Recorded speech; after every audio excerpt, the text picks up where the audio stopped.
বললেন, ইয়া রাসূলুল্লাহ, হুদায়বিয়ার আশপাশ কোথাও পানি নাই। আল্লাহর হাবিব সাল্লাল্লাহু আলাইহি ওয়াসাল্লাম এবার বললেন, অল্প পানি কি পাওয়া যাবে? রাসূলুল্লাহ সাল্লাল্লাহু আলাইহি ওয়াসাল্লাম যেই উঠার মধ্যে ওযু করেছিলেন আল্লাহর হাবিব সাল্লাল্লাহু আলাইহি ওয়াসাল্লাম, ওযু করে অবশিষ্ট অল্প কিছু পানি ছিল।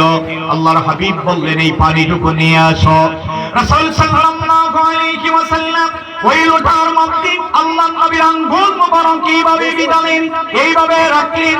সাথে সাথে আল্লাহর হাবিব সাল্লাল্লাহু আলাইহি ওয়াসাল্লামের আঙ্গুল মোবারকের মাথা মোবারক দিয়ে পানির ঝর্ণা অতিবাহিত হওয়া শুরু হয়ে গেল। হযরত জাবির বর্ণনা করেন, আমরা 1500 সাহাবী পানি পান করেছি, 1500 সাহাবী ওযু করেছি, যার যেইটা প্রয়োজন মিটিয়েছি। জাবের রাদিয়াল্লাহু তাআলা বলেন, আল্লাহর নবী সাল্লাল্লাহু আলাইহি ওয়াসাল্লামের আঙ্গুল মোবারকের মাথা মোবারক দিয়ে যেই পরিমাণ পানি এসেছিল, আমরা যদি ওই দিন 1.5 লক্ষ সাহাবীও হতাম, 1.5 লক্ষ মানুষ হতাম, পুরো 1.5 লক্ষ সাহাবী পানি পান করে প্রয়োজন মিটিয়ে শেষ করা যেত না। এত পরিমাণ পানি আল্লাহর নবীর আঙ্গুল মোবারকের মাথা দিয়ে এসেছিল। এখন বলেন, রাসূলুল্লাহর হাত কি আর তোমার হাত কি সমান? কথা বলেন সমান? এমন বেকুফের মতো কথা বলে, ওই রাসূলুল্লাহর কি হাত ছিল না? আমি বলবো হাত থাকবে না কেন? রাসূল সাল্লাল্লাহু আলাইহি ওয়াসাল্লাম তো মানুষ ছিলেন, তো মানুষ থাকার কারণে তো হাত থাকবে। কথা বলছেন না কেন? ঠিক না? রাসূল সাল্লাল্লাহু আলাইহি ওয়াসাল্লামের মাথা মুবারক ছিল, থাকবে না কেন? ওই মানুষ ছিলেন, থাকবে, কিন্তু আমার মতো নয়, আপনার মতো নয়। এটাই আহলে সুন্নাত ওয়াল জামাতের আকীদা।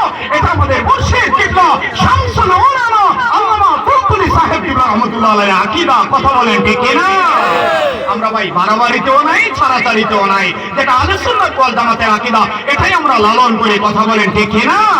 আমাদেরকে অনেকে বলে থাকে যে আমরা নাকি অনেক ভুল পথে। আমরা কখনো ভুল পথে ছিলাম? কথা বলেন ছিলাম? আওয়াজ বলেন ছিলাম না? আমাদের সিলসিলার বুজুর্গ যারা কখনো ভুল পথে ছিলেন না, আপনারা একদম যদি সাক্ষী দিতে পারেন, ফুলতুলি সাহেব কিবলা রাহমাতুল্লাহি আলাইহি যখন একেবারে মানে শুরু থেকে নিয়ে যে আকীদা লালন করতেন, ইন্তেকালের আগ পর্যন্ত একই আকীদাই লালন করতেন। ঠিক কথা বলছেন না কেন? ঠিক কিনা? এই সাক্ষী আপনারা দিতে পারেন না? কথা বলেন। হ্যাঁ, রাসূলুল্লাহ সাল্লাল্লাহু আলাইহি ওয়াসাল্লামের এই উম্মত, আশিক উম্মত ফুলতুলি সাহেব কিবলা রাহমাতুল্লাহি আলাইহি জীবন